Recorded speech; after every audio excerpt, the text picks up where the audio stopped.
Hello guys, welcome to Tuesday. Today there will be no review because you didn't do your homeworks, which is fine because this one is not easy. Also, I heard from Raul and poor guy missed the lessons, so he'll also be racing to Friday to finish his homework for characters, which I also recommend to you. I spoke to Ricardo. You're on a good track, Ricardo. Keep up. And can't wait to see your analysis of characters. Miomir did very good example detailing one of his characters. I expect him to detail the second one as well. And don't forget, these are only the starting two characters for you to feel the process. You will have to do this for all of your characters that appear in the game. Of course, for the main characters or those who are close to the main characters, you will have to do the whole shebang, but for side characters, episodic characters, others, you don't have to go to this much detail. I also wanted for us to move on, so instead of having a third character lesson on Friday, because characters are really complex matter, we'll move on with episodes, and I will present you today some more guidelines and helpful hints and tips, especially in form of the handout. So I will just skim through the handout so you can know what I mean. So why all this detailing? Why all this detailing? Not only so you can pick the best characters for your story, not only so you can have them to be aligned with your team and the plot, but also to reach this very important thing, which is a character's voice. What is a character's voice? Character's voice is specific way of talking, specific way of inflecting, specific way of speech that will make your character sound unique. The biggest mistake for early writers is to have all their characters speak in the same voice so that the reader cannot recognize who's talking when. It's very common. It's also very common for people who've written books and books and books. So the collection of characteristic phrases, characteristic vocabulary, wording, that's quite difficult to build and engineer, and but that's why you need these details. I've given you examples of characters' voice, like for example, Okili Dokili is the only appropriate thing for a character like Ned Flanders, or I don't know, Yippee motherfucker, we know who said that. Also can be, when you think of it, yeah, that's only possible for a character like that to say this line. Or I don't know, elementary, my dear Watson, not only a trademark speech, but also very appropriate for this guy who is smart as and knows everything, and for him depths of secrets that he just discovered are elementary.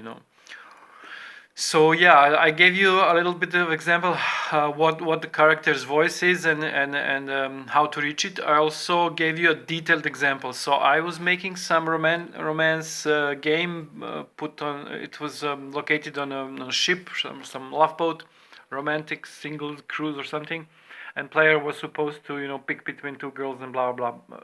Anyway, I created in detail one character who's going to be a love interest for the main character, and more or less her outline and details of personality are not so important. What is important for you is to follow how these details fold into the last chapter, which is her voice.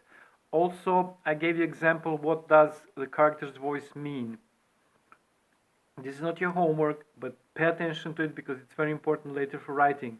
So how all these elements of personality chart, this chart sheet we were making, how do they combine to reach the character's voice? Because that's very important. You want your characters to have memorable voice, so audience will know who's talking. Also, if your main character is special in some way or any other character, that has to be reflected in their voice.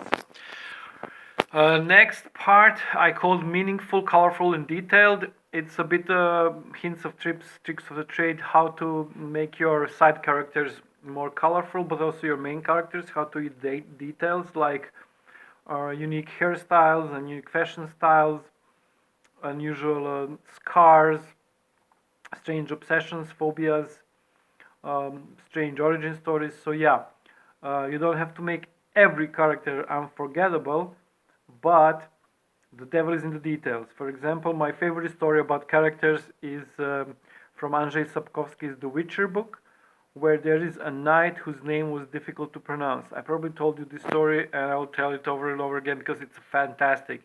So he has this character whose only role in the story is to start fight, not even by intention. He just starts a fight by being clumsy or something. Anyway, we don't know how he looks. We don't know where he's from, but he's a guy whose name is difficult to pronounce. So he's an oddball, probably, coming probably from some different culture, probably not understanding what's going on.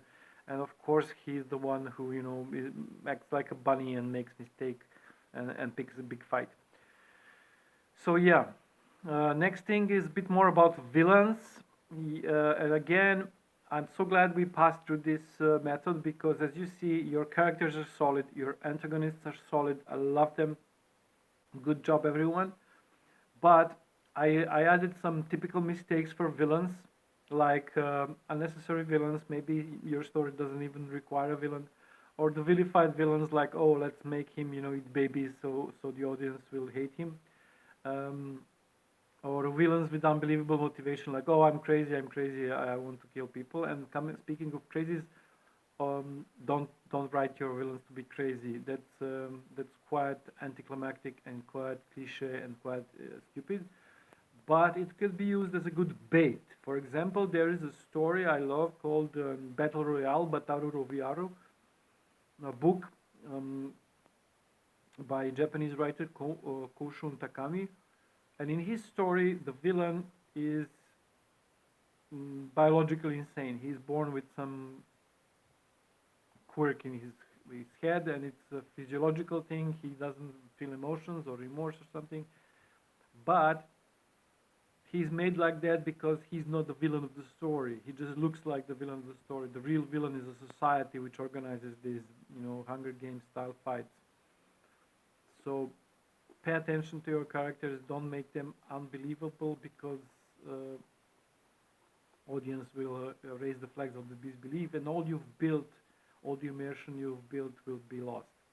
So good luck till Friday. I want to see those homeworks wrapped up and done because, guys, we will start with the developing plot and writing episodes, and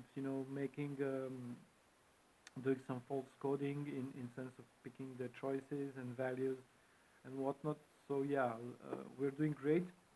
Also big news for our friend Raul, who signed the contract with DecisionFiction. Congratulations, Raul. You're now a pro, and I hope it motivates you to bust your ass on this in this class, in this course. See you guys on Friday. Ciao.